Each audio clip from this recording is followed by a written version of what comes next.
அல்லேலூயா. தெய்வ நாமத்திற்கு மகத்துவம் உண்டாவதாக. இந்த காலை வேளையிலே ஆண்டவராகிய இயேசு கிறிஸ்துவின் நாமத்தினாலே உங்கள் யாவரையும் அன்போடு கூட நான் வாழ்த்தி வரவேற்கிறேன். கர்த்தர் நல்லவர். இந்த நாளின் தியானத்திற்கு என்று 1 சாமுவேல் 16 அதிகாரத்தினுடைய 3வது வசனத்தை நாம் வாசிக்க கேட்கலாம். 1 சாமுவேல் 16 அதிகாரத்தினுடைய 3வது வசனம். ஈசாயை பலி விருந்துக்கு அழைப்பாயாக. அப்பொழுது நீ செய்ய வேண்டியதை நான் உனக்கு அறிவிப்பேன். நான் உனக்கு சொல்லுகிறவனை எனக்காக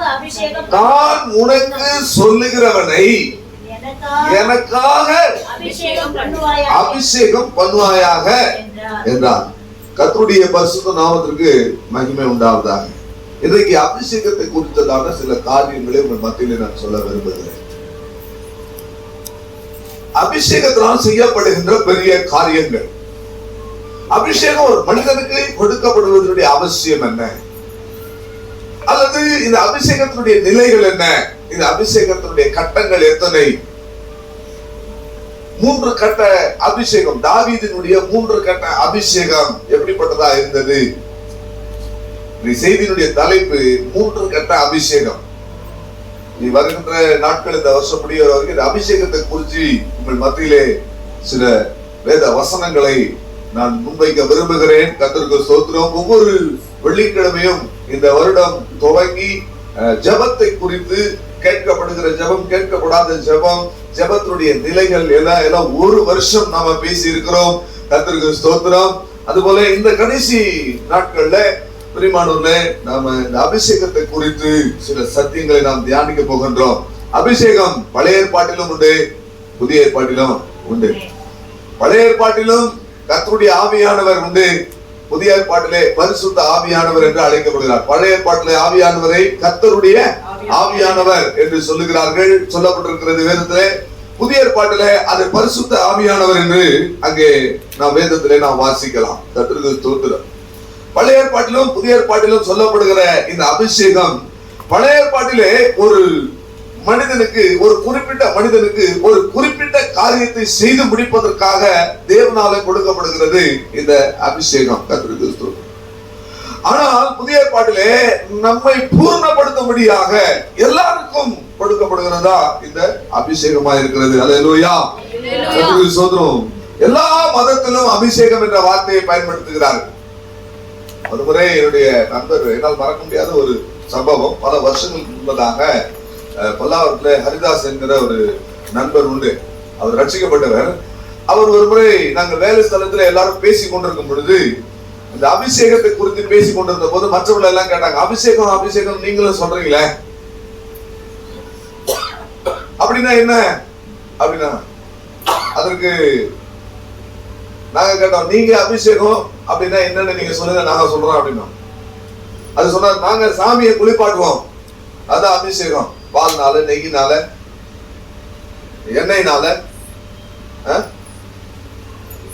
சந்தனத்தினால குளிப்பாட்டுவோம், அதுதான் அபிஷேகம். நீங்க உங்க சாமியை குளிப்பாட்டுறது உங்களுக்கு அபிஷேகம், எங்க சாமி எங்களை குளிப்பாட்டுறதுதான் எங்களுக்கு அபிஷேகம். அல்லேலூயா. அல்லேலூயா. கர்த்தருக்கு ஸ்தோத்திரம். பிரியமானவர்களே, இந்த பழைய ஏற்பாட்டின் நாட்களில் கொடுக்கப்பட்ட அந்நிய அபிஷேகத்துல அந்நிய பாஷை இல்லை. ஆனால் புதிய ஏற்பாட்டில பரிசுத்த ஆவியானவர் வரும் பொழுது அவர் அந்நிய பாஷை அடையாளத்தோடு நமக்கு அபிஷேகத்தை கொடுக்கிறவராய் இருக்கிறார். அல்லேலூயா. பரிசுத்த ஆவியை பெற்றுக் கொள்வது, அபிஷேகத்தை பெற்றுக் கொள்வது, இதெல்லாம் புதிய ஏற்பாட்டினுடைய உபதேசங்களாக இருக்கிறது. பிரியமானவர்களே, ஒரு காரியத்தை செய்து முடித்த உடனே ஆவியானவர் அவனை விட்டு போய்விடுவார். இந்த பழைய ஏற்பாட்டில், பழைய ஏற்பாட்டில ஏதாவது ஒன்றுல மாத்திரம் பூரணம் இருந்தால் போதும், பரிசுத்த ஆவியானவர் அங்க வருவார். உதாரணமாக சிம்சன் எடுத்துக்கொள்ளுங்க. சிம்சன் மேல ஒரு பிரதிஷ்டை இருந்தது. பரிசுத்த ஆவியானவர் அவன் மேல, கர்த்தருடைய ஆவியானவர் அவன் மேல பலமா இறங்கினார். ஆனால் அவனுடைய தனிப்பட்ட வாழ்க்கையிலே அவனால ஜெயம் பெற முடியவில்லை. காரணம், அந்த ஒரு குறிப்பிட்ட நோக்கத்தை செய்து முடிக்க முடியாத பரிசுத்த ஆவியானவர் அவன் மேல வந்தார். கர்த்தருக்கு ஸ்தோத்திரம். ஏதாவது ஒன்றில் பூரணம் இருந்தால் போதும். ஆனால் புதிய ஏற்பாட்டில் அப்படி அல்ல. கிறிஸ்துவின் மனவாட்டியாய் நம்மை மாற்றுவதுதான் இந்த பரிசுத்த ஆவியானுடைய வேலை. அல்லேலூயா. முற்றும் முழுவதும் பூரணமாய் நம்மை கிறிஸ்துவினுடைய மாசற்ற சன்னிதானத்தில் கொண்டு போய் நிறுத்துவதுதான் இந்த பரிசுத்த ஆவியானவர் நமக்கு அருளப்பட்டிருக்கிறார். அல்லேலூயா. ஆகவே பிரியமானவர்களே, பழைய ஏற்பாட்டு செங்கல் அறுத்து கொண்டிருந்தான் ஒருத்தன், அவன் மேல அபிஷேகத்தை ஊற்றி அவனை ஆசாரியனாய் மாற்றி விட்டார்கள். ஆடுகளை மேய்த்திருந்தவர்கள் மேல அபிஷேகம் ஊற்றப்பட்டது. அந்த அபிஷேகம் அவனை ராஜாவாய் மாற்றினது. கழுதையை தேடிக்கொண்டு போனா ஒருவன், அவன் மேல இந்த அபிஷேகம் வந்து அவன் ராஜாவாய் மாறினான். அல்லேலூயா. கர்த்தருக்கு ஸ்தோத்திரம். ஏர் பூட்டி விவசாயம் செய்து கொண்டிருந்த ஒரு நபர், அவர் மேல இந்த அபிஷேகம் கடந்து வந்து அவர் தீர்க்கதரிசியாய் மாறினார். யார் அவரு? பாருங்கள் பிரியமானவர்களே, செங்கல் அடுத்திருந்த ஒருவனை அபிஷேகம் பண்ணி அவனை ஆசாரியனாய் மாற்றினார்கள். ஆடு மேய்த்திருந்த ஒருத்தனை அபிஷேகம் பண்ணி அவனை ராஜாவாக அந்த அபிஷேகம் அவனை மாற்றினது. கர்த்தருக்கு ஸ்தோத்திரம். 12 ஏற்பூட்டி உழுது கொண்டிருந்த விவசாயம் பண்ணி கொண்டிருந்த ஒரு நபர் மேல அபிஷேகத்தை ஊற்றி அபிஷேகத்தை ஆண்டவர் அனுப்பி அந்த அபிஷேகித்து அவனை தீர்க்கதரிசியாய் தேவன் மாற்றினார். அல்லேலூயா. இவன் தூதனை கூட காப்பாற்றுவதற்காக அபிஷேகம் பண்ணப்பட்ட கேரு. ஒரு தூதனுக்கு அபிஷேகம் இருக்கிறதாக வேதம் சொல்லுகிறது. அவருடைய ஆவிக்குரிய ரகசியங்கள்லாம் வேற. ஆனா வார்த்தை பாருங்க, நீ காப்பாற்றுவதற்காக அபிஷேகம் பண்ணப்பட்ட கேரு. அபிஷேகம் பண்ணப்படுவதற்கு ஒரு நோக்கம் உண்டு. இயேசு கிறிஸ்துவுக்கு ஒரு அபிஷேகம் இருந்தது. இயேசு கிறிஸ்துவுடைய அபிஷேகம் என்ன? இயேசு கிறிஸ்து சொல்றார், புஸ்தக சுருளில் என்னை பற்றி எழுதியிருக்கிறவைகளின்படியே நான் போகிறேன். இயேசு கிறிஸ்து மேல இருந்த அபிஷேகம் என்ன? அது வர வாரத்துல நம்ம பார்க்கலாம். இன்னைக்கு உங்களுக்கு ஜஸ்ட் உங்களுக்கு நான் சொல்றேன். நானு இயேசு கிறிஸ்து மேல இருந்த அபிஷேகம், கர்த்தருடைய ஆவியானவர் என் மேல் இருக்கிறார். சிறைப்பட்டவர்களுக்கு சுவிசேஷத்தை சொல்லணும், கட்டுண்டவர்களை விடுதலையாக்கணும், காயப்பட்டவர்களுடைய காயங்களை என்ன செய்யணும்? கட்டணும். அதுதான் இயேசு கிறிஸ்து மேல இருக்கிற அபிஷேகம். அப்போஸ்தலனாகிய பவுலுக்கு ஒரு அபிஷேகம் இருந்தது. அவன் மேல தேவன் வைத்த அந்த அபிஷேகம், அவனை அழைத்த அழைப்பு எப்படிப்பட்டது? அவர் சொல்ல அனனியாக ஆண்டவர் பேசுறாரு. அவன் இஸ்ரவேல் யூதர்களுக்கும் ராஜாக்களுக்கும் புறஜாதிகளுக்கும் சுவிசேஷத்தை அறிவிக்கும்படி நான் அவனை என்ன செய்திருக்கிறேன்? என்னால் அவன் தெரிந்து கொள்ளப்பட்ட பாத்திரமா இருக்கிறான். அவன் என்னுடைய நாமத்தின் நிமித்தமா எவ்வளவு பாடுபட வேண்டும் என்பதை அவனுக்கு நான் என்ன செய்திருக்கிறேன்? அறிவித்திருக்கிறேன். அப்ப அப்போஸ்தலனாகிய பவுலுக்குள்ள இருந்த அபிஷேகம் என்ன? ராஜாக்களுக்கு சுவிசேஷத்தை சொல்லணும், இஸ்ரவேலருக்கு சுவிசேஷத்தை சொல்லணும், புறஜாதிகளுக்கு சுவிசேஷத்தை சொல்லணும். அது மாத்திரமல்ல, கிறிஸ்துவின் நாமத்தினாலே அவன் என்ன செய்யணும்? பாடு அனுபவிக்கணும், எவ்வளவாய் பாடுபட வேண்டும். அதற்கு ஒரு அபிஷேகம். நீங்க வேதத்தை படிச்சு பாத்தீங்கன்னா ஒவ்வொருத்தருக்கும் கொடுக்கப்பட்ட அபிஷேகம், அந்த அபிஷேகத்துக்கு ஒரு நோக்கம் இருக்கிறது. இயேசு கிறிஸ்து மேல இருந்த அபிஷேகத்துக்கு ஒரு நோக்கம் இருந்தது. அப்போஸ்தலனாகிய பவுல் அவர் மேல இருந்த அபிஷேகத்துக்கு ஒரு நோக்கம் இருக்கிறது. ஒவ்வொரு தீர்க்கதரிசிகள் மேலும் ஆசாரியர் மேலும் தேவன் வைத்த ஒரு நோக்கம். சவுலை தேவன் அபிஷேகித்து ராஜாவாய் மாற்றினது எதற்காக? பழைய ஏற்பாட்டில் இந்த அபிஷேகம் 3 விதமா, நன்றாய் கவனியுங்கள். பழைய ஏற்பாட்டில் இந்த அபிஷேகம் 3 விதமாய் செயல்படும். ஒன்று ராஜாக்களுக்கான அபிஷேகம், இன்னொன்று தீர்க்கதரிசிகளுக்கான அபிஷேகம், இன்னொன்று ஆசாரியர்களுக்கான அபிஷேகம். இது 3 தான். இது 3ம் தனித்தனியா மனிதனுக்கு கொடுக்கப்பட்டது. 3ம் சேர்த்து ஒரு மனிதனுக்கு செயல்படாது. ஒரு ராஜானா அவன் யார்தான்? ராஜா தான். ஒரு ஆசாரியன்னா அவன் ஆசாரியன் தான். ஒரு தீர்க்கதரிசினா தீர்க்கதரிசி தான். ஆனால் இதுதான் நான் சொன்ன, பழைய ஏற்பாட்டிலே ஏதாவது ஒன்றில் பூர்ணமா இருந்தால் போதும், அந்த அபிஷேகம் அவனுக்கு கொடுக்கப்படுது. ஆனால் புதிய ஏற்பாட்டுக்கு வரும் பொழுது இந்த 3 அபிஷேகம் ஒரு மனிதனுக்கு கர்த்தர் கொடுக்கிறார். இந்த 3 அபிஷேகம் ஒரு மனிதனுக்குள்ளே செயலாற்றும். பாருங்க, இயேசு கிறிஸ்துவ பாருங்க, எங்களுக்கு சொல்ல, நீ யூதருக்கு ராஜாவா அப்படின்னு கேட்ட போது இயேசு சொன்னார், நீர் சொல்லுகிறபடியே நான் ராஜா தான். அப்படியானால் அவர் மேல இருந்தது ராஜரீக அபிஷேகம். 2வது, மகா தீர்க்கதரிசியானவர் ஜனங்களுக்குள்ளே தோன்றினார் என்று தேவனை மகிமைப்படுத்தினார்கள். அப்படியானால் அவர் ஒரு தீர்க்கதரிசி, உலகத்தில் வருகிறவரான தீர்க்கதரிசி. 3வது, நமக்காக வேண்டுதல் செய்கிற பிரதான ஆசாரியன், எல்லாவற்றிலும் நம்மை போல சோதிக்கப்பட்ட பிரதான ஆசாரியன். அவர் இயேசு கிறிஸ்துக்குள்ள இந்த 3 அபிஷேகம் என்ன செய்யுங்க? செயல்படுது. பழைய ஏற்பாட்டுல ஒண்ணுதான்.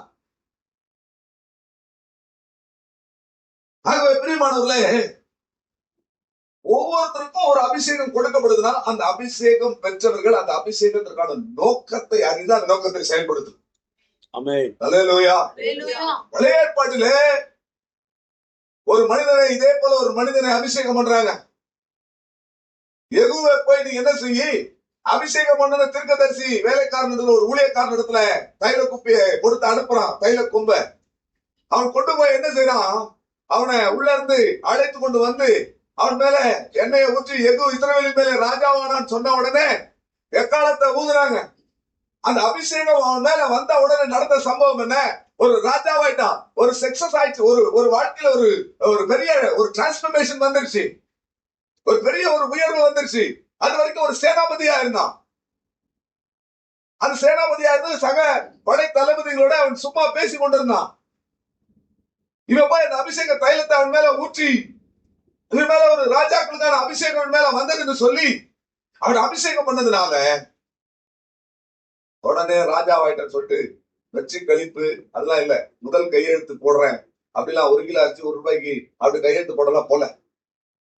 அந்த அபிஷேகத்தினுடைய நோக்கம் இருந்தது, அவனுக்குள்ள ஒரு நோக்கம் இருந்தது.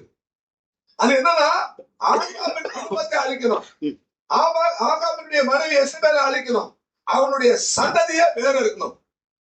ஆண்டவர் சொல்றாரு இந்த அபிஷேகத்தை கொடுத்து, என்னுடைய தீர்க்கதரிசிகளுக்கு என்னுடைய ரத்தத்திற்காக நான் என்ன செய்யணும், ஆகாபின் குடும்பத்தினுள்ள நான் வந்து என்ன செய்யணும், பழி வாங்கணும். அதனால நீ ஆகாபினுடைய குடும்பத்துல ஒரு ஆளை என்ன செய்யக்கூடாது, விடக்கூடாது, ஆகாபை அழிக்கணும், ஆகாபினுடைய மனைவி எசபேலை அழிக்கணும், அவனுடைய பிள்ளைகளை என்ன செய்யணும், அழிக்கணும். அது பாகால் தீர்க்கதரிசிகளை அழிக்கணும். இதுக்காக கொடுக்கப்பட்ட அபிஷேகம். அபிஷேகம் வந்த உடனே அவரு நான் ராஜாவாயிட்டு சொல்லிட்டு மேல போய் உட்காந்துன்னு அவர் சந்தோஷமா ராஜாவா ஒருத்தர் மாறிட்டாருன்னா வெற்றி கழிப்பு தானே, எலெக்ஷன்ல ஜெயிச்சுட்டாங்கன்னு உடனே என்ன ஒரு வெற்றி கழிப்பு கொண்டாட்டம் சந்தோஷம் அதெல்லாம் இல்ல. அந்த அபிஷேகம் அவன் மேல வந்த உடனே நேரா போய் ரத்தத்துல ஏறினான். கர்த்தருக்கு ஸ்தோத்திரம். வண்டியை விடுறா, நேரா யோராமுக்கு நேரா வண்டியை விட்டான். நான் வர வாரம் இது குறித்து கொஞ்சம் அதிகமா நம்ம பார்க்கலாம். கர்த்தருக்கு ஸ்தோத்திரம். அபிஷேகம் ஒரு மனிதனுக்குள்ள வந்துருச்சுன்னா அவனை தூங்க விடாது. கர்த்தர் எதற்காக அவனை அபிஷேகம் பண்ணினாரோ அந்த நோக்கத்தை நிறைவேற்றும்படி அவனுக்குள்ள அது பற்றி எரிந்து கொண்டே இருக்கும். அல்லேலூயா, அவனுடைய நாமத்துக்கு மகிமை உண்டாவதாக.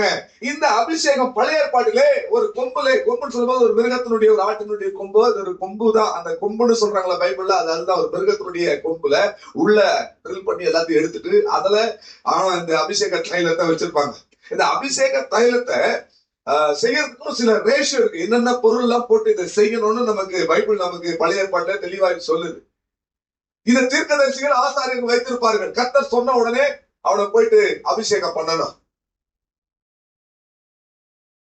அப்படி அபிஷேகம் பண்ணும்போது எண்ணெயை யூஸ் பண்ணிருக்காங்க, அபிஷேக தைலத்தை யூஸ் பண்ணிருக்காங்க. இது ரெண்டும் இல்லாத பட்சத்துல சால்வையை யூஸ் பண்ணிருக்காங்க. சால்வையை கொண்டு போட்டு அவனை என்ன செய்திருக்கிறாங்க, அபிஷேகம் பண்ணி இருக்கிறாங்க. அந்த கவனிங்க, தெளிவா கவனிங்க. கர்த்தருக்கு ஸ்தோத்திரம். சாமுவேல், எலிசா இதெல்லாம் இந்த ஆனந்த தைல அபிஷேகத்தை, அந்த குப்பிய, அந்த அபிஷேக கும்ப வச்சிருந்தாங்க. கர்த்தருக்கு ஸ்தோத்திரம். இன்னொரு விஷயம் சொல்லுது, அவசியம் இல்லாமல் யாராவது இதை செஞ்சா அவன் கொலை செய்யப்படணும்னு பைபிள் சொல்லுது. இந்த அபிஷேக தைலத்தை அவசியத்தோடு செய்யணும். அவசியம் இல்லாம யாராவது செஞ்சா அவன் கொலை செய்யப்பட கடவுள் என்று வேதம் சொல்லுது. கர்த்தருக்கு ஸ்தோத்திரம். இப்போ தாவீதினுடைய அபிஷேகத்தை நாம் இன்றைக்கு பார்க்க போகிறோம். மொத்த சப்ஜெக்ட்ல கை வச்சா ரொம்ப நேரம் இழுத்து போயிடும். அதனால இன்னைக்கு தாவீதுக்கு 3 கட்ட அபிஷேகம். தாவீதினுடைய வாழ்க்கையிலே 3 கட்டத்துல அவனுக்கு அபிஷேகம் கொடுக்கப்பட்டது. பொதுவா நான் என்ன நினைக்கிறேன்னா, எனக்கு இன்னைக்கு இந்த ஆராதனைக்கு வரும்போது என் மனதில் தோன்றினது, ஒரு மனிதனுக்கு அபிஷேகம் 3 கட்டமாக அல்லது மும்மடங்கு அபிஷேகத்தை தேவன் வைத்திருக்கிறார் என்று நான் விசுவாசிக்கிறேன். எப்படின்னா, எலியா அவர் அபிஷேகத்துல ஊழியம் செஞ்சார். அந்த அபிஷேகம் எலிசாவுக்கு ரெட்டிப்பாய் கடந்து வந்தது. கர்த்தருக்கு சொல்றோம், எலியாவினுடைய வேலைக்காரர் உடன் ஊழியர், அவருக்கு ரெட்டிப்பாய் வந்தது. இந்த எலிசாவுக்கு ஒரு ஊழியக்காரன் தான். அவன் ஒருவேளை இந்த உலகத்தின் பின்னால் போகாமல், நாகமானுடைய பணத்துக்கு பின்னால், பொருளுக்கு பின்னால் போகாமல் இந்த ஊழியத்திலே அவன் இருந்திருப்பான் என்று சொன்னால், இந்த கேயாசி அவன் விசுவாசிக்கிறேன், மும்மடங்கு அபிஷேகத்தை பற்றி அவன் ஊழியம் செய்திருக்க முடியும். அல்லேலூயா. ஆக இதை நான் பார்க்கிறேன். 1 மடங்கு எலிசா, 2 மடங்கு அவனுக்கு வேலையா இருந்த இந்த கேயாசி மும்மடங்கு அபிஷேகத்தை பெற்று ஊழியம் செய்திருக்க வேண்டும். அந்த 3ஆம் கட்ட அபிஷேகத்துக்கு அவர்களால் வர முடியவில்லை. ஆக இந்த ஒரு சூழ்நிலையிலிருந்து என் மனதில தோன்றின விஷயத்தை நான் உங்களுக்கு சொல்லுகிறேன். பிரியமானவர்களே, அபிஷேகத்துல 3 கட்டங்களாக நாம் கடந்து போக வேண்டும். பாருங்க, இப்போ வாசித்த இந்த வசனத்துல சகோதரர்களுக்கு நடுவிலே இந்த தாவீதுக்கு அபிஷேகம் கிடைக்கிறது. அல்லேலூயா, அல்லேலூயா. சகோதரர்கள் நடுவிலே கர்த்தர் இந்த தாவீதை அபிஷேகம் பண்ணுகிறார். இதே போல ராஜாவா சவுல் முதல்ல அபிஷேகம் பண்ணார். சவுலுக்கு ஒரு கட்ட அபிஷேகம். முதல் முறை அபிஷேகம் பண்ணப்பட்டதோடு சவுல் நின்று விட்டார். ஆனால் தாவீது 3 கட்டங்களாக இந்த அபிஷேகத்தில் வளர்ந்து முன்னேறி போகிறார். அதற்கு பிறகு வந்து சாலமோன் 2 கட்டமாக அபிஷேகம் பண்ணப்படுகிறார். 2 விசை அபிஷேகம் பண்ணப்படுகிறார். ஆனால் அந்த 2 அபிஷேகத்தோட நின்று விடுகிறார். ஆனால் இதுக்கு நடுவில் இருந்த தாவீது மாத்திரம் 3 கட்டங்களாக 3 விசை அபிஷேகம் பண்ணப்பட்டு அவர் முன்னேறி போகிறார். பாருங்க, நம்முடைய அபிஷேகம் என்ன அளவுல இருக்கு? நம்ம முதல் கட்டத்துல இருக்கிறோமா? இன்னைக்கு தீமை அதுதான். நம்ம முதல் கட்டத்துல இருக்கிறோமா, 2ஆம் கட்டத்துல இருக்கிறோமா, 3ஆம் கட்டத்துல இருக்கிறோமான்றத நாம இன்னைக்கு செய்யணும். நம்மை நாமே நிதானித்து அறிய வேண்டும். நாம இன்னைக்கு ஒரு தற்பரிசோதனைக்குள்ள வரணும். உங்களை நீங்களே சோதித்து பாருங்கள் என்று வேதம் சொல்கிறது. நம்முடைய அபிஷேகத்தின் நிலவரம் என்ன என்பதை இந்த ஆராதனையிலே நாம் நம்மை அலசி பார்க்க வேண்டும். பிரியமானவர்களே, பாருங்க, இந்த வசனத்துல இப்போ சகோதரி வாசித்த போது எனக்கு இன்னொரு வார்த்தை எனக்கு ரொம்ப ஆழமா எனக்கு தோணுது. நான் சொல்லுகிறவனை எனக்காக என்ன செய் அபிஷேகமா. நானும் வாசிப்பேன் பாருங்க, அந்த வாசிப்புலதான் அந்த வார்த்தை வருது. நான் சொல்லுகிறவனை எனக்காக அபிஷேகம் பண்ணு. ஆனால் இதற்கு முன்பதாக சாமுவேலை கர்த்தர் அபிஷேகம் பண்ணி இருந்தார். சாமுவேலை அபிஷேகம் பண்ணும் போது அவனை ஜனத்தினுடைய தலைவனாக, ஜனத்தினுடைய அதிபதியாகத்தான் தேவன் அபிஷேகம் பண்ணார். அதை வாசிகள் 1 சாமுவேல் 10ஆம் அதிகாரம் 1வது வசனம். அப்பொழுது சாமுவேல் தைல குப்பியை எடுத்து தலையின் மேல் வார்த்து முத்தம் செய்து கர்த்தர் உன்னை தம்முடைய சுதந்திரத்தின் மேல் தலைவனாக அபிஷேகம் பண்ணினார் அல்லவா. கர்த்தருக்கு ஸ்தோத்திரம். அதே அதிகாரத்துல 9ஆம் அதிகாரம் 16வது வசனத்தை வாசி. 9ஆம் அதிகாரத்துடைய 16வது வசனம். நாளை இந்த நேரத்துக்கு பென்யமீன் நாட்டானாகிய ஒரு மனுஷனை உன்னிடத்தில் அனுப்புவேன். அவனை என் ஜனமாகிய இஸ்ரவேலின் மேல் அதிபதியாக அபிஷேகம் பண்ணு. இப்போ இந்த சவுலுடைய அபிஷேகம் என்ன? ஜனத்திற்கு ஒரு தலைவன், ஜனத்திற்கு ஒரு அதிபதி, ஜனத்துக்கு ஒரு ராஜா. அபிஷேகம். இந்த சவுலுக்கு கொடுக்கப்பட்ட அபிஷேகத்துக்கு ஒரு நோக்கம் இருக்கிறது. ஏன் அவனை தேவன் ராஜாவாக்கி அவனை அபிஷேகம் பண்ணாரு? ராஜாக்களுக்குரிய அபிஷேகம் எப்படி வந்தது அவனுக்கு? எதற்காக? அதுல சவுலுக்கு கொடுக்கப்பட்ட நோக்கம் என்ன? ஆகாக என்ன செய்யணும்? அழிக்கணும். அதுதான் அவனுக்கு கொடுக்கப்பட்ட நோக்கம். ஆகவே நீங்கள் அபிஷேகம் பெற்றவர்கள், நாம் எல்லாருக்கும் ஒரு நோக்கம் இருக்கிறது என்பதை நாம் மறந்துவிடக்கூடாது. யாரெல்லாம் அபிஷேகம் பெற்றார்களோ அவர்கள் எல்லாரும் ஒரு நோக்கத்துக்குரியவர்கள்.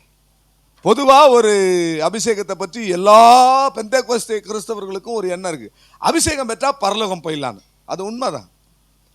ஜலத்தினாலும் ஆவியினாலும் பிறவாவிட்டால் தேவனுடைய ராஜ்யத்திலே பிரவேசிப்பதில்லை. தேவனுடைய ராஜ்யம் இப்பவே நமக்குள்ளே நடந்து கொண்டிருந்தாலும் இனி வரப்போகிற பரலோக ராஜ்யமா இருந்தாலும் பரிசுத்த ஆவியின் அபிஷேகத்தை அந்நிய பாஷை அடையாளத்தோடு பெற்றுக்கொள்கிறவர்கள் என்ன செய்வார்கள்? அந்த தேவராஜ். இது பொதுவான ஒரு கருத்து, பொதுவான ஒரு விஷயம், உண்மையான ஒரு விஷயம். ஆனால் இதெல்லாம் அப்படியே நின்றக்கூடாதுங்க. ஒரு குழந்தை பிறந்துச்சுன்னா பிறந்த மாதிரியா இருக்கக்கூடாது, இல்லையா? நீங்க கிறிஸ்துக்குள்ள ஆவியில ஜலத்துல பிறந்துட்டீங்கன்னா பிறந்ததோட நின்றக்கூடாது. அடுத்தது குழந்தை என்ன செய்யணும்? கொஞ்சம் கையை காலை உதைக்கணும், கொஞ்சம் திரும்பி படுக்கணும், அப்புறம் என்ன செய்யணும்? தவழணும். உடனே ஏன்ச்சு நின்னுன்னா எப்படிங்க சிஸ்டர்? சோத்திரம். யார் இது? சோத்திரம். அதனால தான் ரொம்ப ஐப்பரா இருக்கிறாங்க. சோத்திரம். தவழணும், அப்புறமா எந்திரிச்சு உட்காரணும், அப்புறம் நிற்கணும், அப்புறம் நடக்கணும், அப்புறம் பேசணும். இதெல்லாம் செய்யலைன்னா என்ன அர்த்தம்? ஏதோ பிரச்சனை இருக்குன்னு அர்த்தம். அல்லேலூயா. அது ஏதோ வளரவே இல்லைன்னா இன்னும் நீங்கள் பால் உண்ணுகிற குழந்தைகளா காலத்தை பார்த்தா போதகர்களாகி இருக்க வேண்டிய நீங்கள் இன்னும் பால் உண்ணுகிற குழந்தை இன்னுமே பாலும் பிஸ்கட்டும் சாப்பிட்டுன்னு இருந்தா பலமான ஆகாரத்தை எப்போ புசிப்பீங்க அப்படின்னு நான் கேட்கல, பைபிள் சொல்லுது. ஆகவே அபிஷேகம் பண்ணப்பட்டா பரலோகம் போயிடலாம் அப்படின்றது பிறந்த குழந்தை மாதிரி. அடுத்தது நீங்க நடக்கணும், பேசணும், முன்னேறி போகணும். கர்த்தருக்கு ஸ்தோத்திரம். ஆனா இந்த சவுலுக்கு இந்த அபிஷேகத்தை கொடுத்தா 1.5 வருஷத்திலே அந்த அபிஷேகத்தை அவர் இழந்துட்டார். நல்லா கவனிங்க, 1.5 வருஷத்திலே அந்த அபிஷேகத்தை இழந்துட்டார். அதன் பிறகு அவர் 39 வருஷம் ராஜாவா இருந்தார். ஆக மொத்தம் 40 வருஷம் வச்சுங்க.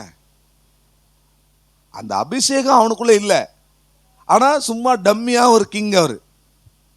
இதை உங்களுக்கு புரியுற மாதிரி சொல்றேன். கார் உங்ககிட்ட இருக்கும், ஆனா ஓட்டுறதுக்கு உங்களுக்கு லைசன்ஸ் கிடையாது, ஓட்டுறதுக்கு தெரியாது. நீங்க வெளியே ஒரு டிரைவரை ஆக்டிங் டிரைவரா ஹயர் பண்ணி ஓட்டுவீங்க. அதுபோல ராஜா தான் இவரு, ஆனா உண்மையா இவருக்குள்ள ராஜரீக அபிஷேகம் இல்லை. அதை எடுத்து தான் கர்த்தர் தாவீதின் மேல வச்சிருக்கிறாரு. அல்லேலூயா.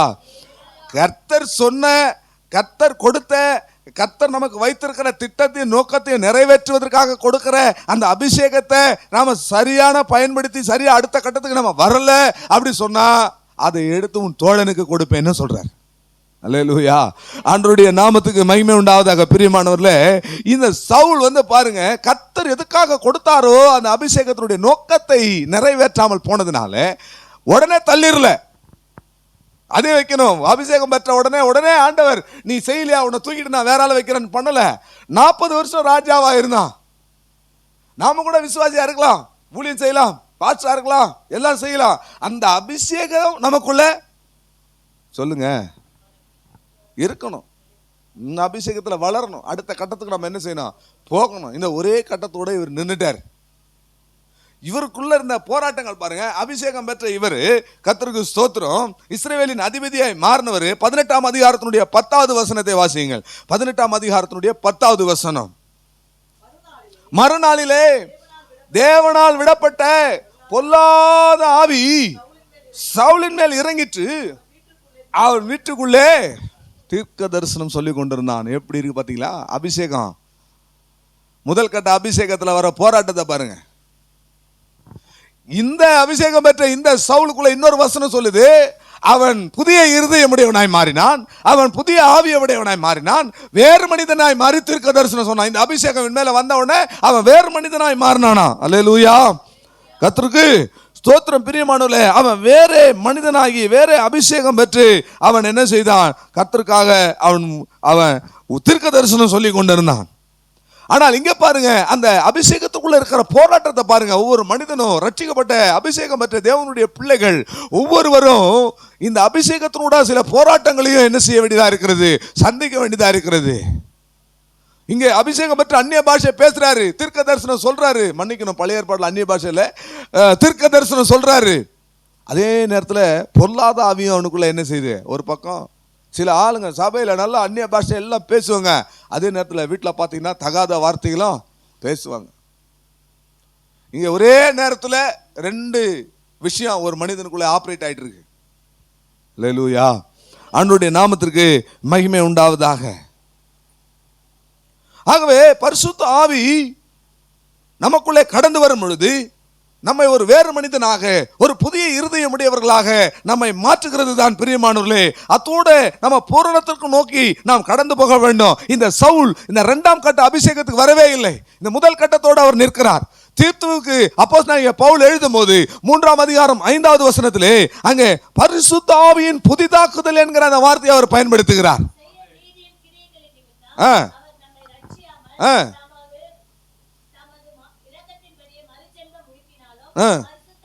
பரிசுத்த ஆவியினுடைய புதிதாக்குதல். அப்படியானால் பரிசுத்த ஆவியானவர் வரும் பொழுது புதிதாக்கி கொண்டே இருக்கிறார். படைவுகள் எல்லாம் ஒளிந்து போகிறது. ஒவ்வொரு நாளும் கிறிஸ்துவுக்குள்ளே முன்னேறி கிறிஸ்துவின் மனவாட்டியாய் மாறும்படி தேவன் நம்ம என்ன செய்கிறாருங்க, ஒரு புதிதாக்குதலுக்குள்ளே நம்மை நடத்தி கொண்டிருக்கிறார். அல்லேலூயா. ஆகவே எனக்கு அருமையான தேவஜனமே, இந்த சவுல் இந்த முதல் கட்ட அபிஷேகத்திலே அவருடைய அபிஷேகத்தை அவர் இழந்து போனார். சாதாரண ஒரு ஆக்டிங் கிங்காக அவர் காணப்பட்டார். ஒரிஜினலாக ராஜாவினுடைய அபிஷேகம் அவனுக்குள்ள இல்லை. ஏனென்றால் அந்த பூரணத்தை நோக்கி அவர் என்ன செய்யல, போகல. கர்த்தர் எதற்காக அந்த அபிஷேகத்தை கொடுத்தாரோ அந்த அபிஷேகத்தினுடைய நோக்கத்தை அவர் என்ன செய்யல, நிறைவேற்றவில்லை. கர்த்தருக்கு ஸ்தோத்திரம். இப்ப சாலமோனுடைய 2 கட்ட அபிஷேகத்தை நம்ம பார்க்கலாம். முதலாம் ராஜாக்கள் 1 அதிகாரம் 33வது வசனத்தை வாசியுங்கள். முதலாம் ராஜாக்கள் 1 அதிகாரம் 33வது வசனம்.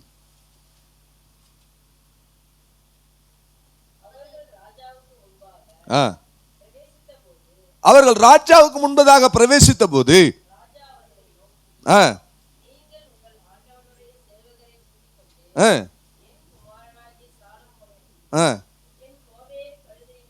என் குமாரனாகிய சாலமோனை என் கோவேர் கழுதின் மேல் ஏற்றி 39வது வசனத்தை வாசிங்க. அப்பொழுது ஆசாரியனாகிய சாதோக்கு தைல கொம்பை கூடாரத்திலிருந்து எடுத்துக்கொண்டு சாலமோனை அபிஷேகம் பண்ணினார். கிபியோனில் நடக்கிற ஒரு சம்பவம். சாலமோனுக்கு இப்போ முதல் கட்ட அபிஷேகம். அல்லேலூயா. அவரு சவுலு ஒரு கட்டத்தில் அபிஷேகம் பண்ணாங்க. அந்த அபிஷேகத்தினோட ஒரே கட்டத்தில் நின்றுட்டாரு சதீஷே, அடுத்த ஸ்டெப்புக்கு வரல. இங்கே அதே மாதிரி ஒருத்தர் அபிஷேகம் பண்ணுறாங்க. அவனை அபிஷேகம் பண்ணும் பொழுது கிபியோனில் அபிஷேகம் பண்ணுறாங்க. அபிஷேகம் பண்ணும் போது பெரிய ஒரு காரியம் என்னன்னா, அந்த கிபியோன்லேயே அவட கடந்துட்டான். அவன் திரும்பி அரண்மனைக்கு போகலை, அங்கேயே கடந்து பலி செலுத்தி அங்கேயே படுத்து அங்கேயே ஜெபம் பண்ணிட்டு அங்கேயே இருந்துட்டான். கர்த்தருக்கு ஸ்தோத்திரம். அவன் அங்கேயே தங்கிட்டான். பலி செலுத்தின உடனே கர்த்தர் அவனோடு கூட என்ன செய்றாரு, பேச ஆரம்பித்தார். கர்த்தருக்கு ஸ்தோத்திரம். சாலமோனோட கர்த்தர் என்ன செய்தாரு, பேசினார். அபிஷேகம் பெற்ற ஒவ்வொருவரோட கர்த்தர் பேசணும். அல்லேலூயா. அபிஷேகம் பெற்ற ஒவ்வொருவரோட கர்த்தர் என்ன செய்யணும், பேசணும். அவன் பலி செலுத்தின போது கர்த்தர் அவனுக்கு பேசி பெரிய காரியத்தை தேவன் அவனுக்கு கட்டளையிட்டார். முதலாம் ராஜாக்கள் 5 அதிகாரம் 4வது வசனத்திலே இந்த அபிஷேகத்துக்கு பிறகு கர்த்தரோடு கூட ஒரு ஐக்கியம், ஒரு உறவு உண்டான போது அங்க இந்த அபிஷேகத்தின் மூலமாக கர்த்தர் அவனோடு பேசுறார், தரிசனமாகிறார். அது மாத்திரமல்ல, அவர் எங்கும் ஒரு இளைப்பாறுதலை கட்டளையிட்டார். அல்லேலூயா. தேசம் எங்கும் இளைப்பாறுதல் உண்டாயிற்று. எதிரிகள் ஒருவருமே இல்லை. எந்த விதமான ஒரு விரோதியோ, எந்த ஒரு சத்ருவோ, எந்த ஒரு போராட்டமோ இல்லை இவனுக்கு இந்த முதல் கட்ட அபிஷேகத்துல. கர்த்தருக்கு ஸ்தோத்திரம். ஏனென்றால் அபிஷேகம் பண்ணவன் அந்த வாஞ்சை, அந்த தாகம் அவன் தேவ சமூகத்திலேயே அப்படியே இருந்துட்டான். அபிஷேகம் உங்களை மறுரூபமாக்குங்க. உங்கள் மனம் புதிதாக்குறதுனாலே மறுரூபமாவீர்கள். அந்த புதிதாக்குதல், பரிசுத்தாவின் புதிதாக்குதல் நமக்கு ஒரு மறுரூபத்தை கொடுக்கும். இந்த யோசுவா மோசேக்கு ஊழியத்தை செய்யும் பொழுது, மோசே ஊழியம் செய்யும் பொழுது யோசுவாவை வேதம் அறிமுகப்படுத்துகிறது. எப்படி அறிமுகப்படுத்துகிறது? நூனின் குமாரனாகிய யோசுவா பணிவிடைக்காரனா இருந்தான். மோசேக்கு பணிவிடை செய்கிற பணிவிடைக்காரன். ஆனால் யோசுவாவினுடைய அறிமுகம் எப்படி இருக்கு, அவனுடைய முடிவுரை எப்படி இருக்கு, பைபிள் அவனை எப்படி முடிக்குது? கர்த்தருடைய நூனின் குமாரனாகிய யோசுவா கர்த்தருடைய ஊழியக்காரன். அந்த ஞானத்தின் ஆவியானவர், அந்த ஞானத்தின் அபிஷேகம் அவன் மேல் கடந்து வந்ததினாலே, மோசே யோசுவாவின் மீது கரங்களை வைத்த போது ஞானத்தின் ஆவி அவன் மேல் வந்து இறங்கினது. அந்த அபிஷேகம் அவனை மறுரூபமாக்கி வேலைக்காரனாய், பணிவிடைக்காரனாய் இருந்த அவனை தலகர்த்தனாய் மாற்றி கர்த்தருடைய ஊழியக்காரனாய் அவன் ஓட்டத்தை முடிக்கிறான். அதுதான் அபிஷேகம். அப்படியே விசுவாசியாவே இருந்துட்டா சவுலை போலதான் இருக்கும். அடுத்த கட்டத்துக்கு நாம என்ன செய்யணும், வரணும். கர்த்தருக்கு ஸ்தோத்திரம்.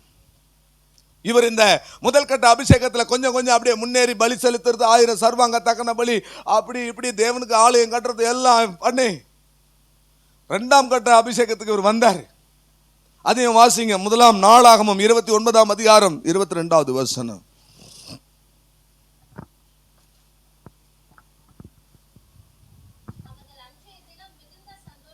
அவர்கள் அன்றைய தினம் மிகுந்த சந்தோஷத்தோட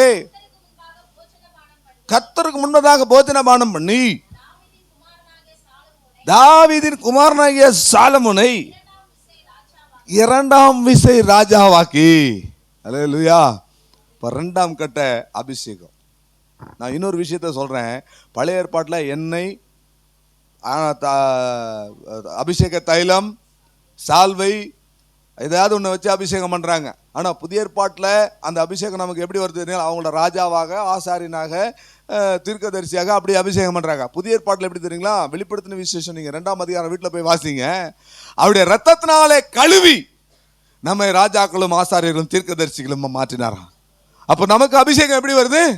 இயேசுவின் ரத்தத்தினால அபிஷேகம் நமக்கு வருது. அல்லேலூயா, தெய்வ நாமத்திற்கு மகிமை உண்டாவதாக.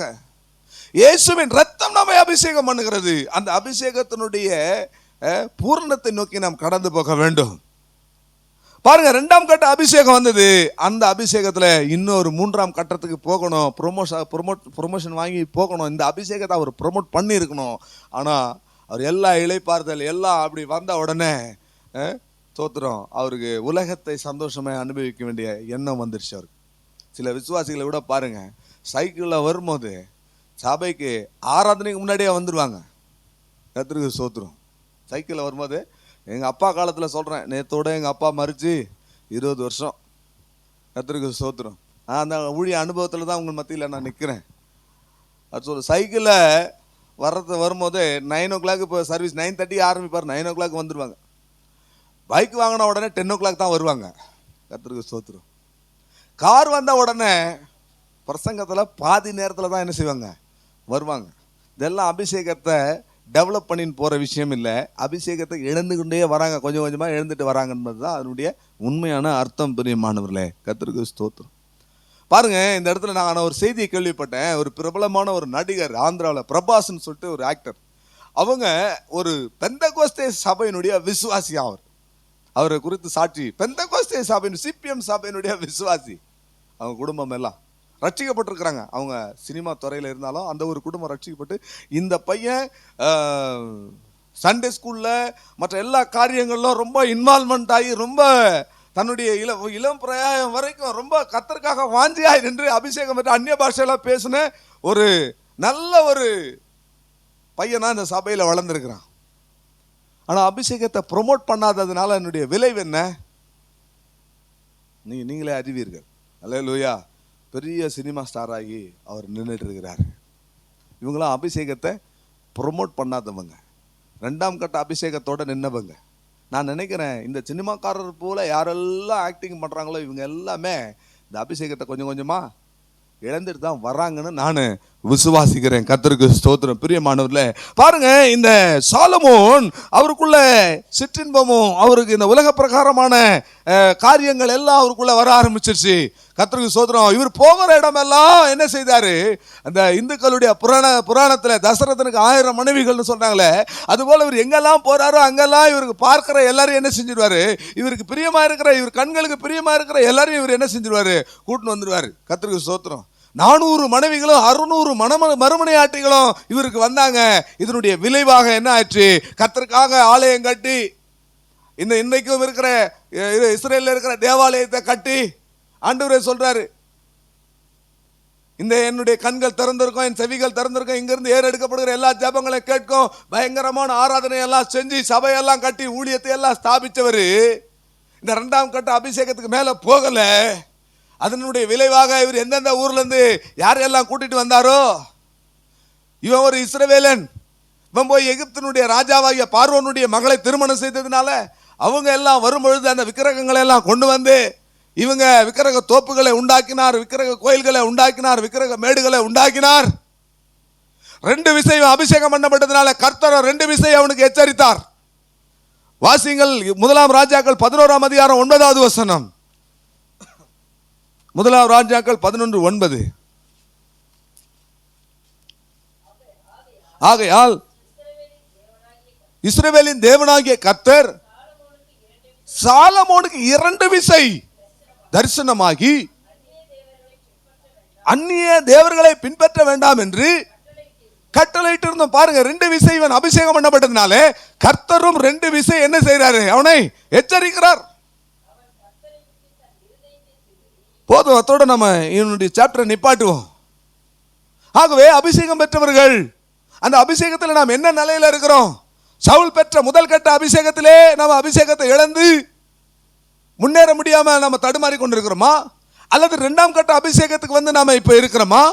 கர்த்தருக்கு ஸ்தோத்திரம். இவர்கள் நடுவிலே தாவீதுக்கு 3 கட்ட அபிஷேகம். தாவீது 3ஆம் கட்ட அபிஷேகத்துக்கு வந்து ஜெயிச்சிட்டான். அல்லேலூயா சொல்லுங்களேன்.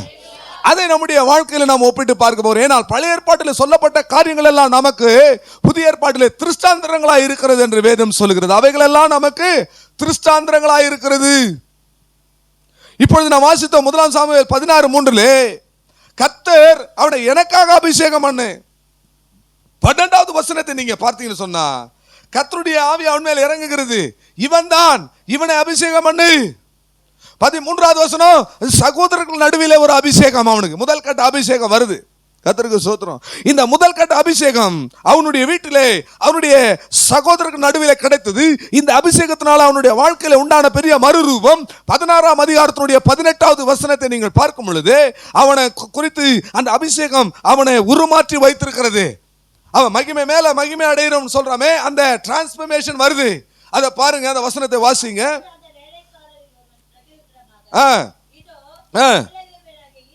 பெத்லகேமினாகிய ஈசாயின் குமாரன் ஒருவனை கண்டிருக்கிறேன்.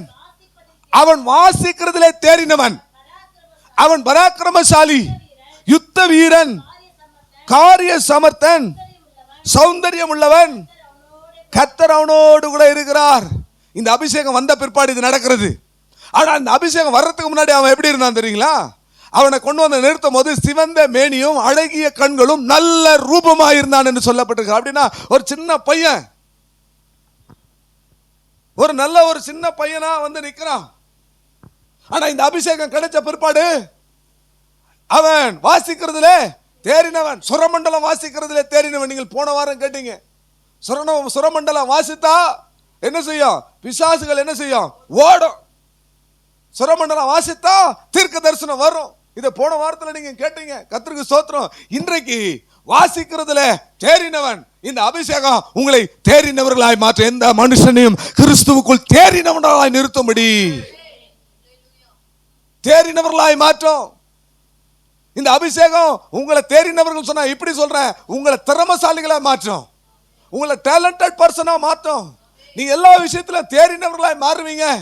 கர்த்தர் அந்த அபிஷேகத்தினால உண்டாகிற மாற்றத்திலே நீங்கள் வளர்ந்து வளர்ந்து மேலே ஏறி வருவீங்க. எல்லா விஷயத்திலும் தேறினவர்களாய் மாறுவீங்க. அவன் பராக்கிரமசாலி, அவன் யுத்த வீரன், காரிய சமர்த்தன். கர்த்தர் அவனோடு கூட இருக்கிறார். ஒரு அல்லேலூயா சொல்லுங்களேன். முதல் கட்ட அபிஷேகத்தில் இதெல்லாம் நடக்குது பிரியமானவர்களே. ஆண்டவருடைய நாமத்துக்கு மகிமை உண்டாவதாக. இது இந்த விஷயம் நான் சவுலை பற்றி சொல்லியிருந்தேன். சவுலுக்கும் இதுக்குள்ள இந்த மாதிரியான விஷயங்கள் இருந்தது. 16ஆம் அதிகாரத்தில் 10ஆம் அதிகாரத்தில் 6வது வசனத்தை நீங்க வாசித்தா, அதை வாசிங்க. 10ஆம் அதிகாரத்தினுடைய 6வது வசனம். அப்பொழுது யார் சவுல் மேல? கர்த்தருடைய ஆவி உண்மையில் இறங்குவார், நீ அவர்களோட கூட. ஓ, தீர்க்க தரிசனம் 9வது வசனத்தை வாசிங்க.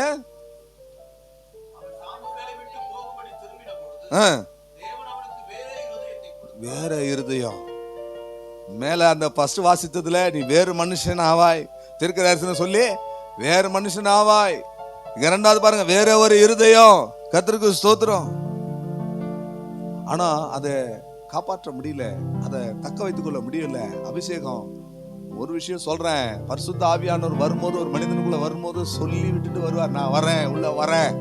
வாஞ்சை உள்ளவர்களுக்கு, தாகம் உள்ளவர்களுக்கு அந்த அபிஷேகம் உண்டு. வரங்களோட வல்லமையோட கர்த்தர் வருவார். ஆனா போகும்போது ஆண்டவர் சொல்லிட்டு எல்லாம் போக மாட்டாரு, போனதே தெரியாது, சொல்லாம போயிடுவாரு. சிம்சோனை விட்டு அவர் சொல்லாம போயிட்டார். ஆனா சிம்சோன் எழுந்தார், நான் முன்பு போல எழுந்து போவேன்னு போனாரு.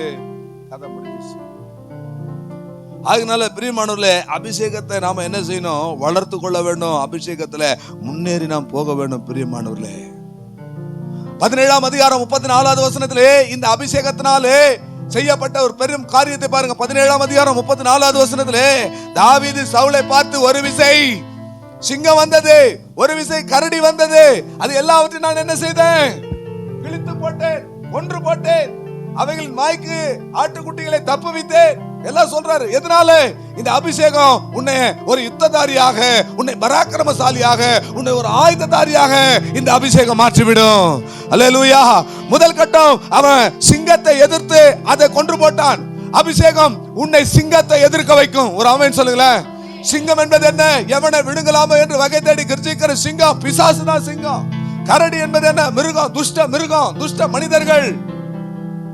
ஆவி மண்டல போராட்டம், ஜட உலகத்துல உண்டாகிற போராட்டம், இவங்களெல்லாம் மிருகத்துக்கு ஒப்பானதாக இருக்கிறது.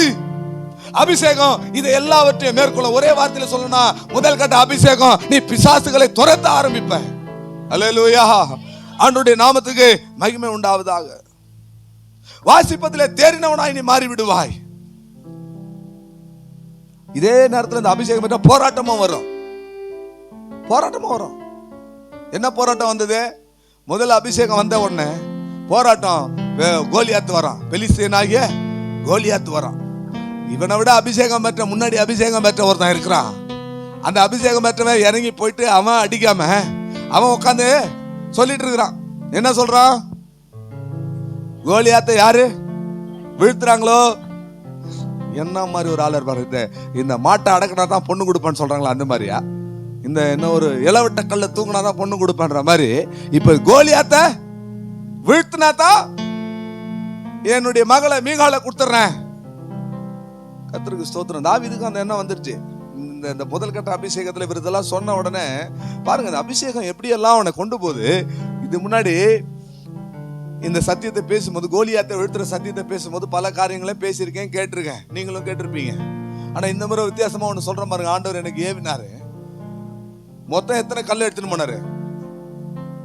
ஏன் 5 கல் எடுத்துன்னு போனோம்?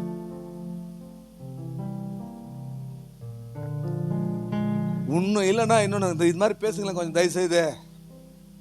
ஆனா இதை தவிர்த்த மத்த எல்லாத்தையும் பேசிருந்தீங்க. ஒண்ணு இல்லைன்னா இன்னொன்னு. அப்பனா இந்த அபிஷேகம் பெறத்துக்கு முன்னாடி உன்னால சரியா குறிப்பார்த்து அடிக்க முடியாது. இப்ப அபிஷேகம் வந்த உடனே முதல்ல அடியிலே என்ன செஞ்சுட்டான்? அவன் விழுந்துட்டான். அல்லேலூயா, கர்த்தருக்கு ஸ்தோத்திரம். அபிஷேகம் பட்ட பிற்பாடு அவனுக்கு இவ்வளவு காரியங்கள், யுத்த வீரர், சாமர்த்தியம், கர்த்தர் அவனோடு இருக்கிறான், செய்யறதெல்லாம் வாய்க்கும், அதெல்லாம் நடந்தாலும் மீகால நான் கொடுத்துருவேன்னு சொன்ன உடனே அப்படி கொஞ்சம் ட்ரிப் ஆகுது பாருங்க. அல்லேலூயா. இப்ப அவரு சுத்தி வர்றாரு, மிகா மிகா மிகா மிகா மிகான்னு சுத்தி வர்றாரு. கர்த்தருக்கு ஸ்தோத்திரம். கூட வேற சில ஆட்களை வேற சேர்த்துக்கிறாரு இவரு. 1 சாமுவேல் 22 அதிகாரம் 2வது வசனத்தை பாருங்க. முதல் கட்ட அபிஷேகத்துல எவ்வளவு ஸ்ட்ரகிள் இருந்த பாருங்க. 22 அதிகாரம் 2வது வசனத்தை வாசிங்க. ஒடுக்கப்பட்டவர்கள், கடன்பட்டவர்கள், முறுமுறுக்கிறவர்கள், பாத்தீங்களா? கொஞ்சம் ஆள் கொஞ்சம் சைன் ஆன உடனே எல்லாரும் வராங்க. ஸ்தோத்திரம். இந்த போராட்டம் எல்லாம் வரும் உங்களுக்கு, நல்லா கவனமா கேளுங்க. கர்த்தருக்கு ஸ்தோத்திரம். ஆனா புதிய ஏற்பாட்டு அபிஷேகம் நமக்கு வித்தியாசமானது. நம்ம இவங்களை எல்லாம் சேர்த்துக்கணும், கட்டுண்டவர்கள், சிறைப்பட்டவர்கள் எல்லாரும் சேர்த்துக்கணும். ஆனா பழைய ஏற்பாட்டுல அவனுடைய நோக்கம் என்ன, அதை புரிஞ்சு அதுக்கு நேரம் போனோம். பாருங்க, இவரு கூட வந்து சேர்ற ஆளுங்கெல்லாம் பாருங்க. கர்த்தருக்கு ஸ்தோத்திரம். போதும் சிஸ்டர், ஒடுக்கப்பட்டவங்க, கடன்பட்டவங்க, இருக்கணும். 21 அதிகாரம் 13வது வசனத்துல அபிஷேகம் பெற்ற இவர் சொல்ற வார்த்தையை பாருங்க. பைத்தியம் போல மாறிட்டாரா? பித்தம் பிடித்தவன் போலனா என்ன அர்த்தம்? பைத்தியம் பிடிச்சவன் போல மாறிட்டாரு. அபிஷேகம் பெற்றவர் எந்த கோலியாத்தை கொல்லணும்னு நினைச்சாரோ, இங்க இருந்தா சவுல் என்னை கொன்னுடுவான், அதனால நான் என்ன செய்யறேன், பெலிஸ்தீருடைய தேசத்துக்கு போறேன். எந்த பெலிஸ்தீரை பார்த்து சொன்னாரோ, நீ விருத்த சேதனம் இல்லாதவன், நீ என் தேவனை நீ வந்து தூசிக்கிற, அப்படி எல்லாம் பேசி அவனை கொன்னாரோ, அந்த கோலியாத்தினுடைய வீட்டுக்கு இவர் போறாரு. இப்போ அந்த பட்டணத்துக்கு போறாரு, பெலிஸ்தீருடைய பட்டணத்துக்கு இவர் போறாரு. அபிஷேகம் பெற்றவர் போனதனுடைய விளைவு என்ன? பைத்தியக்காரனை போல மாற வேண்டிய சூழ்நிலை வருது. சில ஆளுங்களாம் பாருங்க, அபிஷேகம் பெற்ற ஆளுங்களா பாருங்க, பைத்தியக்காரன் போல சுத்திட்டு இருக்கிறான். கர்த்தருக்கு ஸ்தோத்திரம். 2வது வசனத்துல 21 அதிகாரத்தினுடைய 2வது வசனத்துல பாருங்க, அவரு பொய் சொல்ல வேண்டியதா இருந்தது.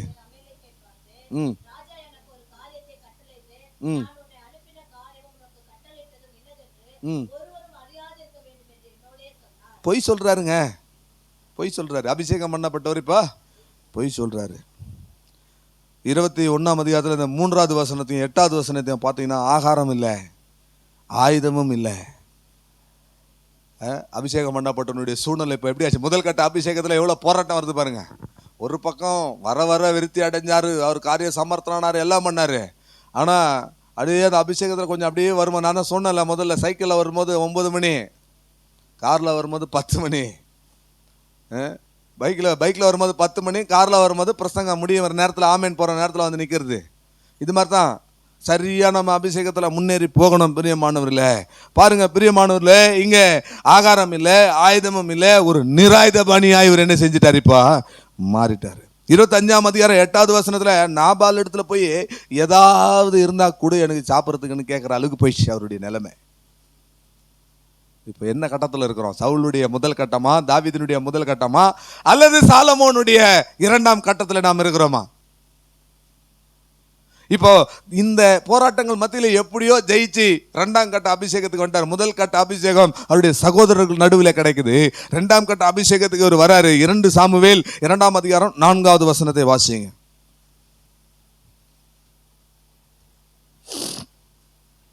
2 சாமுவேல் 2ஆம் அதிகாரம் 4வது வசனம்.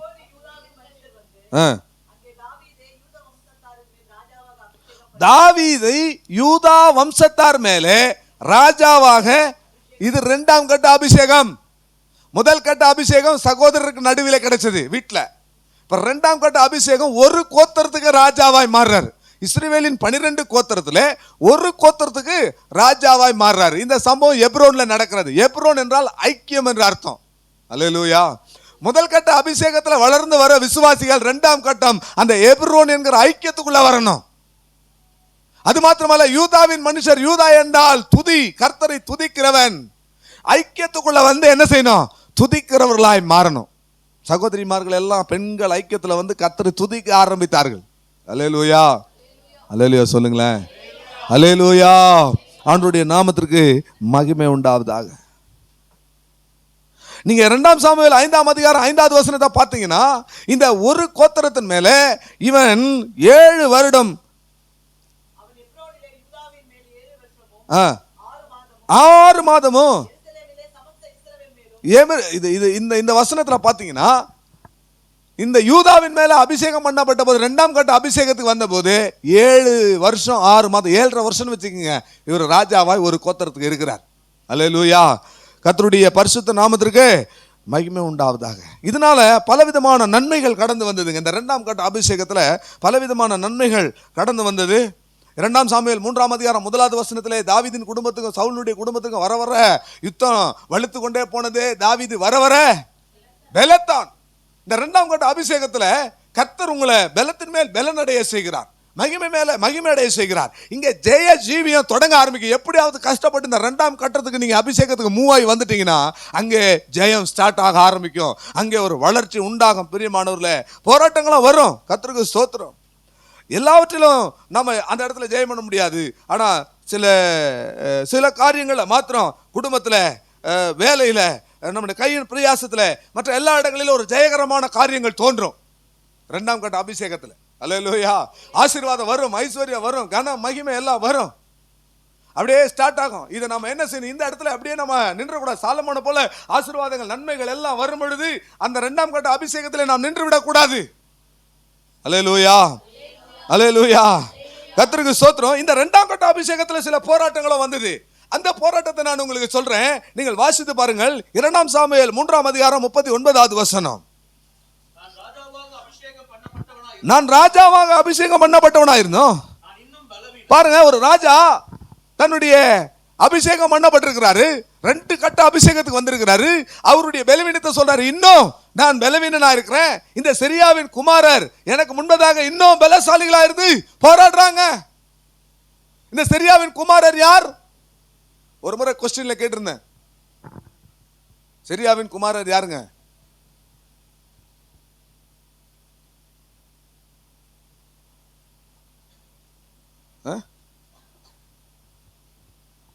சிரியாவின் குமாரர் 3 பேர் யாருங்க? இன்னத்துக்காச்சும் பைபிளை பார்க்கணும் நீங்க.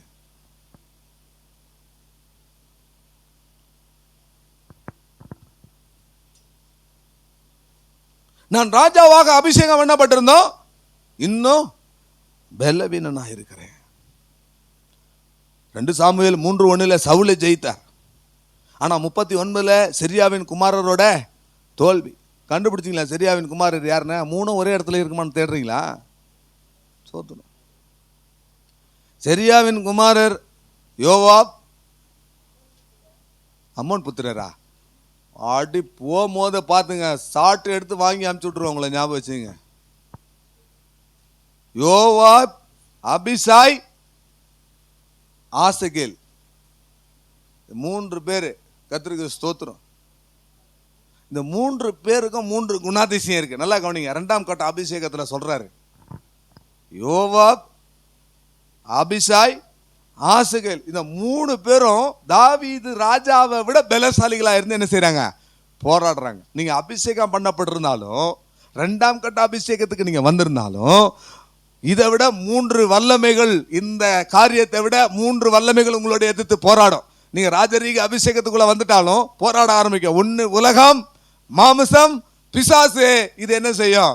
அபிஷேகம் என்ன பெற்றவன மிகுந்த பலசாலியோட போராடும். தாவீது சொல்றார், நான் இன்னும் பலவீனன். என்னன்னா பாருங்க, இதுல 2 சாமுவேல் 3ஆம் அதிகாரம் 27வது வசனத்துல யோவாபு வந்து பாத்தீங்கன்னா அவனுக்கு தம்பிக்காக, அவன் சகோதரனுக்காக பழி வாங்கணும்ன்ற ஒரு எண்ணம் இருந்தது. அப்போ யோவாபு நின்றால் ரிவெஞ்ச் எடுக்கணும், பழி வாங்கணும்ன்ற ஒரு எண்ணம். அபிஷேகம் பண்ணப்பட்டவனுக்குள்ள இப்படிப்பட்ட காரியங்கள் போராடும். அல்லேலூயா. சிலர்லாம் சொல்றாங்க, நான் ஜெபம் பண்ணேன்னா நாளைக்கு நீ பெட்டியில தாண்டா இருப்பேன்றாங்க. அபிஷேகம் பெற்றிருக்கிறாங்க, ஆனா அவனுக்குள்ள பழி வாங்கணும்ன்ற ஒரு எண்ணம் துடிச்சிட்டு இருக்கு. 16ஆம் அதிகாரம் 9வது வசனத்துல அபிசாய் இருக்கிறான் பாருங்க. அவனால தாங்கவே முடியாது, மற்றவங்க பேசுறத தாங்க முடியாது. ராஜாவை ஒருத்தன் திட்டுறான், நீ அவனே, நீ இவனேன்றான், நீ ரத்த பழியன், நீ அப்படி போ இப்படி போன்றான். இதை கேட்டுட்டு இருந்த இந்த அபிசாயினால தாங்கவே முடியல. ஒரு நாய் பேசிட்டு இருக்கிற நீ என் பட்டயத்தை உருவினா அவ்வளவு அப்படின்னா அவனால எதையுமே சகிக்க முடியல, எதையுமே தாங்க முடியல. அபிஷேகம் பெற்றவனுக்குள்ள சகிக்க முடியாத, பொறுத்து கொள்ள முடியாத, தாங்கிக் கொள்ள முடியாத விஷயங்கள் ஏதாவது இருக்கா?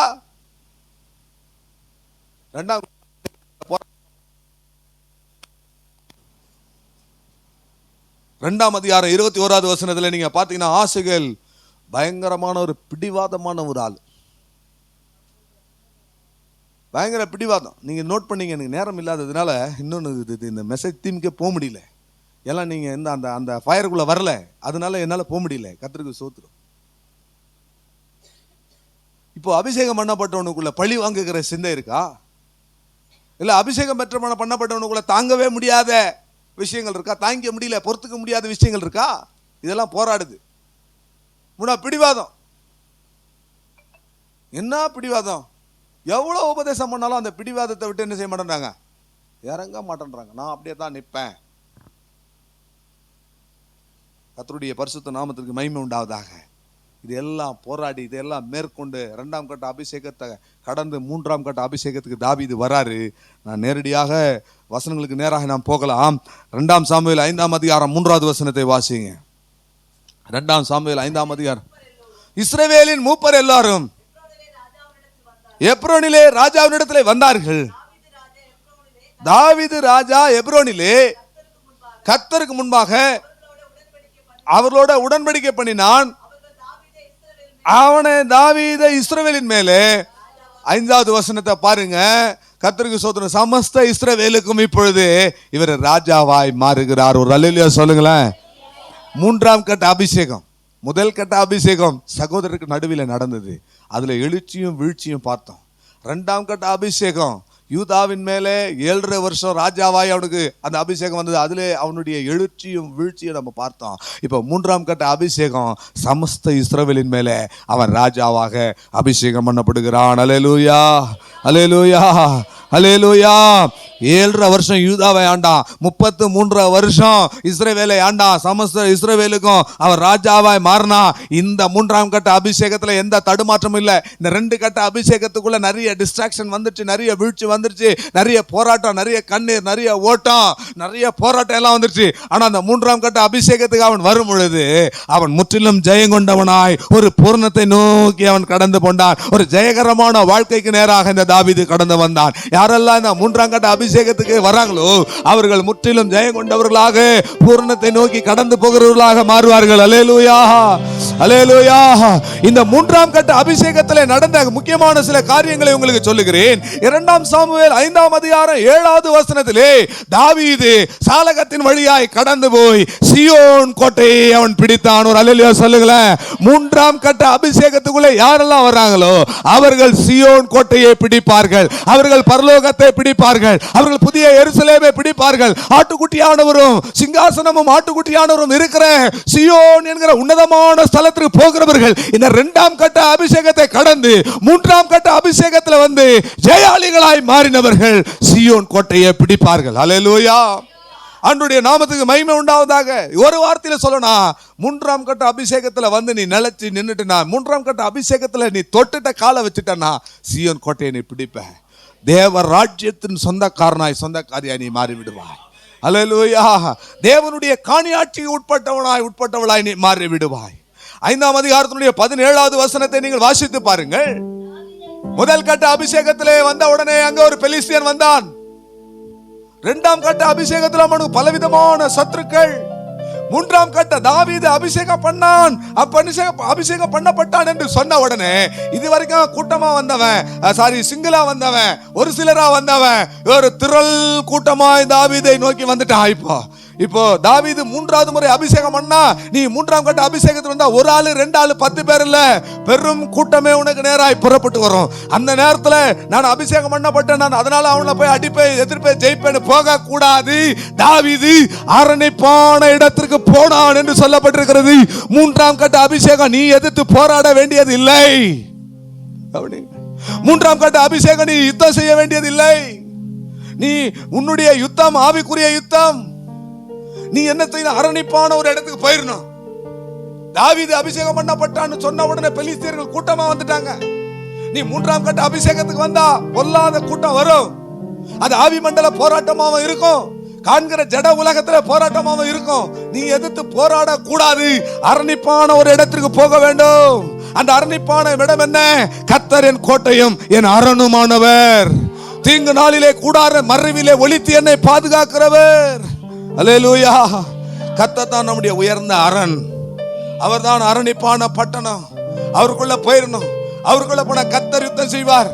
கர்த்தர் இறங்கி வரார் இந்த இடத்துல. தாவீது பெலிஸ்தியர்கள் இந்த 3ஆம் கட்ட அபிஷேகத்தில் அவனை எதிர்க்க வந்தார்கள். அவன் கர்த்தருக்குள்ள போய் மறைஞ்சிட்டான். ஆனா கர்த்தர் தன்னுடைய யுத்தத்தை தொடங்குகிறார். எல்லா பெலிஸ்தியர்களும் வந்த உடனே கர்த்தர் என்ன செய்றார்? அன்றைக்கு தண்ணீர்கள் உடைந்து ஓடுவது போல பெலிஸ்தியர்களை முறியடித்தார். அதனால கர்த்தருக்கு ஒரு பெயர் வைக்கிறார்கள், பாகால் பெராசிம் என்கிற பெயர் அங்கே வைக்கப்படுகிறது. அல்லேலூயா. தெய்வ நாமத்திற்கு மகிமை உண்டாவதாக. 5ஆம் அதிகாரம் 20வது வசனத்திலே அது சொல்லப்பட்டிருக்கிறது. தண்ணீர்கள் உடைந்தோடுவது போல சத்துருக்கள் உடைந்தோடுவார்கள். தாவீது பாகால் பெராசிமுக்கு வந்து அங்கே அவர்களை முறியடித்து, தண்ணீர் எப்படி அணைஞ்சு ஒரு அணை உடைஞ்சு ஓடுதுன்னா என்ன நடக்கும்? எல்லாத்தையும் அடிச்சு வாரி எடுத்துட்டு போகும். கர்த்தர் சத்துருக்களை எனக்கு முன்பதாக ஓட பண்ணினார், முறியடித்தார். அதனால கர்த்தருக்கு பாகால் பெராசிம் என்கிற பெயர் வந்தது. அல்லேலூயா. தெய்வ நாமத்திற்கு மகிமை உண்டாவதாக. இதை விட இந்த 3ஆம் கட்ட அபிஷேகத்துல இதை விட இன்னொரு உன்னதமான ஒரு வேலை சொல்ற பாருங்க. ஒரு காரியத்தை சொல்றேன், உன்னதமான காரியத்தை சொல்றேன். இந்த 3ஆம் கட்ட அபிஷேகத்துல கர்த்தருடைய பெட்டி தாவீதினுடைய நகரை நோக்கி வருது. அல்லேலூயா. கர்த்தருடைய பெட்டி தாவீதின் நகரத்தை நோக்கி வருதுன்னா என்ன அர்த்தம் பிரியமானவர்களே? சவுலின் நாட்களிலே கர்த்தருடைய பெட்டியை பெலிஸ்தியர்கள் எடுத்துக்கொண்டு போய் தாகோனுடைய கோவிலிலே வைத்தார்கள். அந்த கர்த்தருடைய பெட்டி இஸ்ரவேலை விட்டு போகும் பொழுது மகிமை இஸ்ரவேலை விட்டு போய்விட்டது என்று சொன்னாங்க. நீ 3ஆம் கட்ட அபிஷேகத்துக்குள்ளே நீ வருவாயானால் ஆடலோடும் பாடலோடும் கர்த்தருடைய பெட்டி தாவீதின் நகரத்துக்கு வருகிறது. 6ஆம் அதிகாரம் 2ஆம் சாமுவேல் 6ஆம் அதிகாரம் 12வது வசனத்திலே நாம் அதை பார்க்கிறோம். அங்கே தேவனுடைய பெட்டி நிமித்தம் கர்த்தர் ஓபேத் ஏதோமனுடைய வீட்டை அவனுக்கு உண்டான யாவற்றையும் ஆசீர்வதித்தார் என்று தாவீது கேள்விப்பட்ட போது தேவனுடைய பெட்டியை ஓபேத் ஏதோமனுடைய வீட்டில் இருந்து தாவீதின் நகரத்திற்கு 3ஆம் கட்ட அபிஷேகம். 3ஆம் கட்ட அபிஷேகம். அதுல கால் எடுத்து வச்சுட்ட உன் சத்துருக்கள் தண்ணீர்கள் உடைந்து ஓடுவது போல ஓடுவாங்க. நீ அரணான பட்டணத்து அரணிப்பான இடத்துக்கு நீ போவ. அது மாத்திரமல்ல, பெட்டி தம்முடைய வல்லமை விளங்கும் பெட்டியோடு தாபர ஸ்தலத்திற்குள் எழுந்தருள்வாரே. கர்த்தாவே, உம்முடைய வல்லமை விளங்கும் பெட்டியோடு எழுந்தருளுடைய சத்துருக்கள் சிதறடிக்கப்படுவார்கள் என்று வேதம் சொல்லுகிறதே. அந்த பெட்டி அது கர்த்தருடைய பெட்டி. அந்த கர்த்தருடைய பெட்டி என்பது இயேசு கிறிஸ்துவினுடைய அடையாளம். அந்த இயேசு கிறிஸ்து உன்னுடைய வீட்டுக்கு உனக்குள்ளே உன்னோடு கூட வாழும்படி மகிமை உன்னை தேடி வருகிறது என்பது அர்த்தம். அல்லேலூயா. அன்றைக்கு இஸ்ரவேலை விட்டு மகிமை போய்விட்டது. இந்த 3ஆம் கட்ட அபிஷேகத்துக்குள்ளே நீ கடந்து வருவாயானால் கிறிஸ்துவை மகிமை பொருந்தினவராய் உன் கண்கள் காணும். கிறிஸ்து மகிமையிலே வெளிப்படும் போது நீ அவரை பார்ப்பாய். அல்லது கிறிஸ்து வருவதற்கு முன்பதாக நாம் மரித்து போவோமானால் கிறிஸ்துவை மகிமையிலே நாம் போய் சந்திப்போம். அதுதான் இந்த 3ஆம் கட்ட அபிஷேகத்தினுடைய சிறப்பு. அது மாத்திரமல்ல பிரியமானவர்களே, இந்த காரியங்கள் நடக்கும்போது 3ஆம் கட்ட அபிஷேகம் டோட்டலா தாவீதுனுடைய மைண்ட் என்ன செஞ்சிருச்சு? மாறிடுச்சு. என்ன சொல்றாரு? என்னுடைய கர்த்தருடைய பெட்டி வந்துருச்சு, மகிமை வந்துருச்சு. ஆனா அந்த திரை மறைவில் இப்படி இருக்கிறது சரியில்லை. என் தேவனுடைய வீட்டிற்கு ஒரு ஆலயத்தை, ஒரு வாசஸ்தலத்தை காண மட்டும் என் படுக்கையாகிய கட்டிலின் மேல் நான் ஏறுவதும் இல்லை, என் கண்களுக்கு நித்திரையை நான் என்ன செய்யறதில்ல வடல். அப்படின்னா என்ன? தேவ ஆலயம் கட்டணுன்ற எண்ணம் மேலோங்கி நிற்குது, வேற எதுவுமே அவனுக்கு வரல. அர்த்தம் என்ன? கர்த்தருக்கு ஸ்தோத்திரம். 2 சாமுவேல் 7ஆம் அதிகாரம் 2வது வசனம்.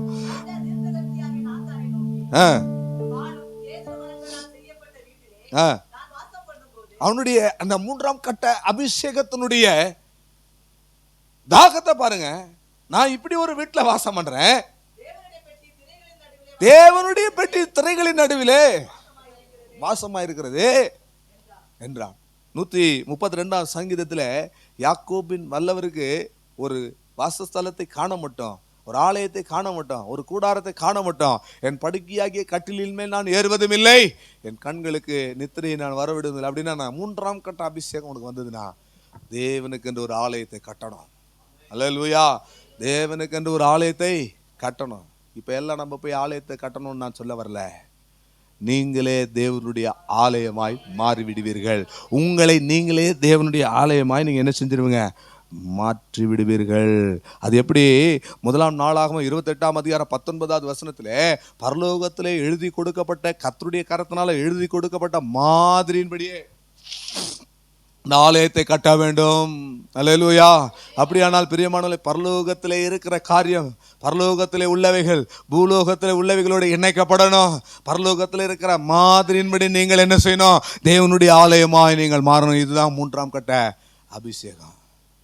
எத்தனை பேர் முதல் கட்ட அபிஷேகத்தில் இருக்கிறீங்க, 2ஆம் கட்ட அபிஷேகத்தில் இருக்கிறீங்க, 3ஆம் கட்ட அபிஷேகத்துக்குள்ள வந்திருக்கிறீங்க?